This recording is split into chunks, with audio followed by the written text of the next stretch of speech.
आज है 6 अक्टूबर 2023 दिन शुक्रवार।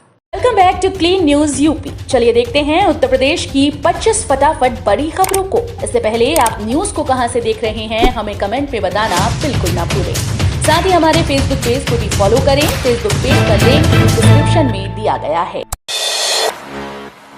अलीगढ़ में रोजगार मेला 11 अक्टूबर को 40 कंपनीज देंगी 3500 नौकरी। अलीगढ़ के विवेकानंद कॉलेज में 11 अक्टूबर को रोजगार मेला लगेगा। रोजगार मेले में 40 कंपनीज आएंगी और लगभग 3500 पदों पर चयन कर नियुक्ति पत्र देंगी। सहायक निदेशक सेवायोजन ने बताया कि 11 अक्टूबर को सुबह 10 बजे से रोजगार मेले का आयोजन मथुरा बाईपास पर नांदापुल स्थित Vivekanand College of Technology and Management पर होगा। क्षेत्रीय सेवायोजन कार्यालय, राजकीय ITI, कौशल विकास मिशन के संयुक्त तत्वावधान में इस मेले का आयोजन होगा। मुख्यमंत्री का पीलीभीत दौरा, आज वन महोत्सव में करेंगे शिरकत। मिनट टू मिनट कार्यक्रम जारी। मुख्यमंत्री योगी आदित्यनाथ आज शुक्रवार को पीलीभीत का दौरा करेंगे। दोपहर 1:25 पर वो हेलीकॉप्टर से वन विभाग के मुस्तफाबाद गेस्ट हाउस पहुंचेंगे। यहां वो वन महोत्सव के समापन समारोह में शिरकत करेंगे। मुख्यमंत्री का मिनट टू मिनट कार्यक्रम जारी हो गया है। वो करीब 1.25 घंटे यहां रहेंगे। बृहस्पतिवार को कमिश्नर व IG ने गेस्ट हाउस पहुंचकर तैयारियों का जायजा लिया। 42 साल नौकरी कर चुके होमगार्ड हो जाएंगे रिटायर्ड। सही दस्तावेज न होने से लिया गया निर्णय। होमगार्ड संगठन में तैनात 2000 ऐसे स्वयंसेवकों और अवैतनिक अधिकारियों को सेवानिवृत्त किया जाएगा जिन्होंने 42 वर्ष की सेवा पूरी कर ली। उनकी जन्मतिथि का सही प्रमाण पत्र न होने की वजह से नियुक्ति की तारीख से 42 वर्ष की अवधि के बाद सेवानिवृत्त करने का निर्णय लिया गया है। अपर मुख्य सचिव होमगार्ड अनिल कुमार ने बुधवार को इसका आदेश जारी कर दिया।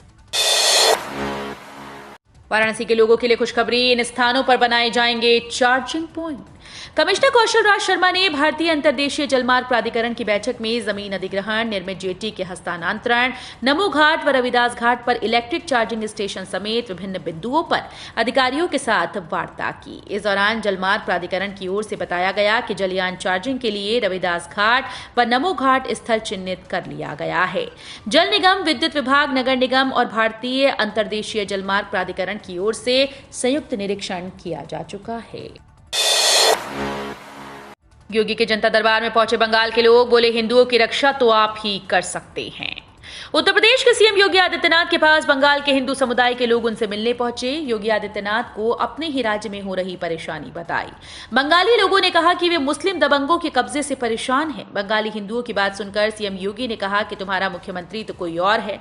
इस बात पर उन्होंने कहा कि हिंदुओं की रक्षा आप ही कर सकते हैं। बता दें कि मुख्यमंत्री योगी आदित्यनाथ जनता दरबार लगाकर लोगों की समस्याएं सुनते हैं और मौके पर ही संबंधित अधिकारियों को समस्याओं का निराकरण करने के निर्देश देते हैं। जंक्शन के पुनर्निर्माण के लिए 6 कंपनीज ने दिखाई रुचि। 498 करोड़ रुपए आएगी लागत। पुनर्निर्माण किए जा रहे गोरखपुर जंक्शन स्टेशन को वर्ल्ड क्लास रेलवे स्टेशन बनाने के लिए अब तक 6 कंपनीज ने रुचि दिखाई है। इसमें 5 दक्षिण भारतीय और 1 उत्तर भारत की कंपनी है। अब इन कंपनीज के संसाधनों की जांच की जा रही है। शिक्षकों की निगरानी करेंगे सफाई कर्मी, वाराणसी CDO का अजीबोगरीब फरमान। समय समय पर कई सरकारी दफ्तरों के तुगलकी फरमान न केवल सरकार के लिए बल्कि खुद उस विभाग की किरकिरी करा देते हैं।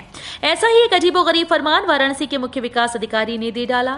फरमान के मुताबिक परिषदीय स्कूल्स में अब शिक्षकों की निगरानी सफाई कर्मी करेंगे। हालांकि इस आदेश की चारों तरफ हो रही किरकिरी और शिक्षकों की नाराजगी के बाद वाराणसी के मुख्य विकास अधिकारी हिमांशु नागपाल ने बैकफुट पर आते हुए संशोधन के आदेश जारी कर दिए हैं। बिना रीति रिवाज के हिंदू विवाह अमान्य, सप्तपदी अनिवार्य। इलाहाबाद हाईकोर्ट ने कहा कि बिना रीति रिवाज के किया गया हिंदू विवाह अमान्य माना जाएगा। हिंदू शादी को सप्तपदी के बिना कंप्लीट नहीं माना जा सकता। अदालत ने कहा कि हिंदू शादी की वैधता के लिए सप्तपदी अनिवार्य है। कोर्ट ने यह आदेश स्मृति सिंह की याचिका पर सुनवाई के दौरान दिया। याचिकाकर्ता के खिलाफ उसके पति ने बिना तलाक लिए दूसरी शादी करने का आरोप लगाते हुए मामला दर्ज कराया था।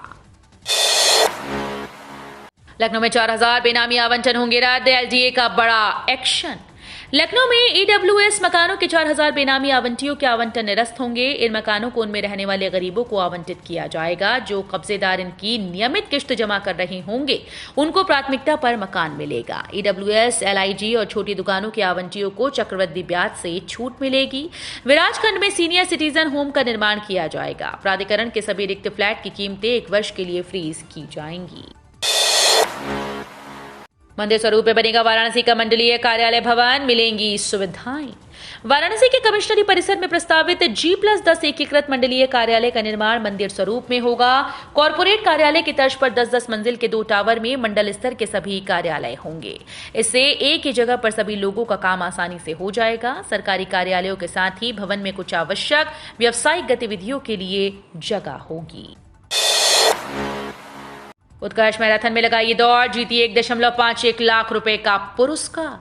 प्रबंध निदेशक ने कहा कि 29 अक्टूबर संपूर्णानंद संस्कृत विश्वविद्यालय से मैराथन की शुरुआत होगी। ये 3 वर्गों, पहला 21, दूसरा 10 और तीसरा 5 किलोमीटर में होगा। Utkarsh Small Finance Bank clean Kashi व ग्रीन काशी के संकल्प के साथ आगे बढ़ रहा है। 21 किलोमीटर की मैराथन के महिला पुरुष वर्ग के विजेता को 1.51 लाख रुपए पुरस्कार मिलेंगे। देवरिया कांड में एसडीएम, 2 तहसीलदार, सीओ, एसएचओ समेत 15 निलंबित। सीएम योगी का बड़ा एक्शन। देवरिया में जमीन विवाद को लेकर 6 लोगों की हत्या में सीएम योगी ने बड़ा एक्शन लिया। लापरवाही में राजस्व कर्मियों और पुलिस कर्मियों पर गाज गिरी। कुछ को निलंबित किया गया तो कुछ का स्थानांतरण और विभागीय कार्रवाई का दंड मिला।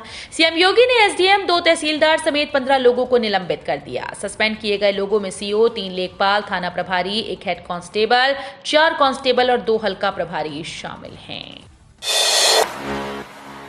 उप मुख्यमंत्री ब्रजेश पाठक ने दिए निर्देश, मरीजों को मिले उचित उपचार। उप मुख्यमंत्री ब्रजेश पाठक बृहस्पतिवार को बरेली पहुंचे। यहां उन्होंने पीलीभीत रोड स्थित बरेली इंटरनेशनल यूनिवर्सिटी के रोहिलखंड मेडिकल कॉलेज कैंपस में कैंसर इंस्टीट्यूट का लोकार्पण किया। इस मौके पर उन्होंने मेडिकल कॉलेज परिसर में आयोजित मेगा सर्जिकल कैंप का जायजा लिया। उन्होंने बताया कि सभी चिकित्सा अधिकारियों को निर्देश दिए हैं कि सरकारी अस्पताल में आने वाले मरीजों को उचित उपचार दिया जाए, जरूरत पड़ने पर भर्ती की जाए। प्रतापगढ़ में बोले अखिलेश यादव, भाजपा सरकार में सपाइयों पर हो रहा अत्याचार, 2024 में जनता देगी जवाब। प्रतापगढ़ में आयोजित सपा के कार्यकर्ता सम्मेलन में समाजवादी पार्टी के राष्ट्रीय अध्यक्ष और प्रदेश के पूर्व मुख्यमंत्री अखिलेश यादव ने कहा कि भाजपा सरकार में समाजवादियों पर अत्याचार हो रहा है, बड़ी संख्या में मुकदमे दर्ज किए जा रहे हैं, सपा कार्यकर्ताओं का उत्पीड़न किया जा रहा है। कहा कि यहां की जनता ने 2022 में थोड़ा परिवर्तन किया था, लेकिन 2024 के लोकसभा चुनाव में पूरा परिवर्तन होगा। 1 साल बाद फिर त्वरित से शहर को चमकाएगा जीडीए, शासन को भेजा जा रहा प्रस्ताव। लगभग 1 साल के बाद गोरखपुर विकास प्राधिकरण त्वरित आर्थिक योजना के जरिए विकास कार्य कराकर शहर को चमकाने जा रहा है। लगभग 77 करोड़ रुपए की लागत से 45 कार्यों का प्रस्ताव जीडीए उपाध्यक्ष आनंद वर्धन के द्वारा जिलाधिकारी के माध्यम से शासन को भेजा जा रहा है। जल्द ही प्रस्ताव को हरी झंडी मिलने की उम्मीद है। इसमें कॉलोनीज की सड़क व नालियों के साथ तारामंडल क्षेत्र में वाटर बॉडी पर घोषित पुल भी शामिल है। एजेंसीज ऐसा कठोर रुख अपनाएं जिससे नया आतंकवादी संगठन न बन सके, अमित शाह ने स्पष्ट की नीति। केंद्रीय गृह मंत्री अमित शाह ने 2 दिवसीय आतंकवाद विरोधी सम्मेलन 2023 में शिरकत की। इस दौरान उन्होंने कहा कि हमें न केवल आतंकवाद से लड़ने की जरूरत है, बल्कि इसके पूरे पारिस्थितिकी तंत्र को भी खत्म करने की जरूरत है। इसके लिए हमें पूरी सरकार और टीम इंडिया की भावना के साथ काम करना होगा। सभी आतंकवाद विरोधी एजेंसीज को ऐसा कठोर दृष्टिकोण अपनाना होगा कि नए आतंकवादी संगठन न बन सकें। हज 2024 के लिए पंजीकरण की तारीख जारी, पहले ही कराएं अपना काम, तीर्थयात्रियों के लिए राहत। संयुक्त अरब अमीरात में इस्लामिक पिलग्रिमेज हज 2024 के लिए पंजीकरण के लिए तारीख की घोषणा कर दी गई। तीर्थयात्रियों को सलाह दी गई कि पहले ही पंजीकरण कर लेना उनके लिए सही होगा। The General Authority of Islamic Affairs and Endowments के अनुसार 5 से 21 दिसंबर के बीच पंजीकरण कर सकते हैं। भारत के एक फैसले से पाकिस्तान की लॉटरी खुल गई। भारत सरकार का एक फैसला और पाकिस्तान के लिए वरदान साबित हो गया। इस प्रकार से उसकी एक लॉटरी खुल गई। असल में जुलाई 2023 में भारत सरकार ने गैर बासमती चावल के निर्यात पर रोक लगा दी थी। भारत के इस फैसले से वैश्विक बाजार में चावल की कमी हो गई, जिससे पाकिस्तानी चावल की मांग काफी बढ़ गई। इन सब के बीच पाकिस्तान की तरफ से दावा किया गया कि वर्तमान में पाकिस्तान भारत की तुलना में यूरोपीय बाजारों को अधिक बासमती चावल निर्यात कर रहा है। गोरखपुर वाराणसी 4 लेन, जगह जगह हो रहा काम, अब थोड़ा इंतजार और आसान हो जाएगी वाराणसी जाने की राह।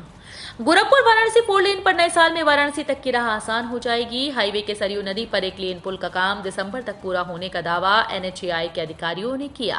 हालांकि इस पर अभी जगह जगह काम चल रहा है। अंडरपास के आसपास सर्विस लेन का काम बाकी है। गोरखपुर से वाराणसी तक 4 लेन का शिलान्यास 16 अक्टूबर 2016 को हुआ था।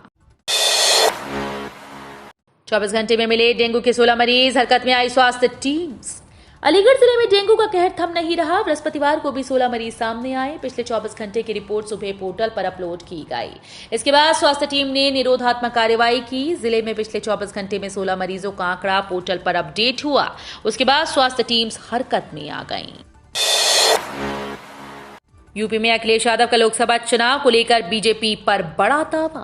समाजवादी पार्टी के राष्ट्रीय अध्यक्ष प्रतापगढ़ पहुंचे, जहां उन्होंने आम आदमी पार्टी के सांसद संजय सिंह की गिरफ्तारी को लेकर बीजेपी पर जमकर हमला बोला। यही नहीं, उन्होंने दावा किया कि बीजेपी जिस यूपी से आई थी वही यूपी अब उन्हें सत्ता से हटाने का काम करेगी। सपा नेता ने दावा किया कि जनता ने अब परिवर्तन का मन बना लिया है। जो भी इनके खिलाफ बोलता है सरकार उसे गिरफ्तार कर लेती है। अवैध कॉलोनीज पर गरजा बाबा का बुलडोजर। आगरा विकास प्राधिकरण ने ताजगंज और शमशाबाद रोड पर अवैध निर्माण के खिलाफ अभियान चलाया है। इस दौरान एडीए ने अवैध कॉलोनीज को बुलडोजर से ढहा दिया। एडीए की टीम ने 7000 और 3000 वर्ग गज में बनी अवैध कॉलोनीज पर ध्वस्तीकरण की कार्रवाई की। एडीए की रडार पर और भी कई अवैध कॉलोनीज हैं। नहीं ध्वस्त होगा राधा स्वामी भवन, हाईकोर्ट ने लगाई रोक। आगरा के दयालबाग स्थित राधा स्वामी भवन को ध्वस्त नहीं किया जाएगा। हाईकोर्ट ने भवन के ध्वस्तीकरण पर 10 अक्टूबर तक रोक लगा दी। कोर्ट ने इस मामले की अगली सुनवाई के लिए 10 अक्टूबर की तारीख नियत की। राज्य सरकार का कहना है कि भवन का निर्माण अतिक्रमण करके अवैध रूप से किया गया है। न्यूजीलैंड ने 4 साल पुरानी हार का लिया बदला, इंग्लैंड को 9 विकेट से हराया। न्यूजीलैंड ने वनडे वर्ल्ड कप 2023 के ओपनिंग मैच में डिफेंडिंग चैंपियन इंग्लैंड को 9 विकेट से हराया। इसी जीत के साथ न्यूजीलैंड ने 2019 वनडे वर्ल्ड कप के खिताबी मुकाबले की हार का हिसाब भी बराबर कर दिया।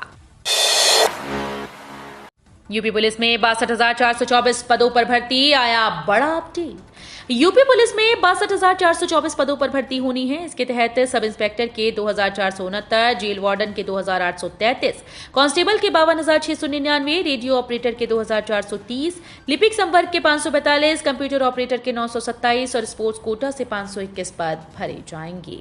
तो ये थी आज की 25 फटाफट बड़ी खबरें। अगर आपको न्यूज पसंद आई हो तो वीडियो को लाइक और शेयर जरूर करें। धन्यवाद।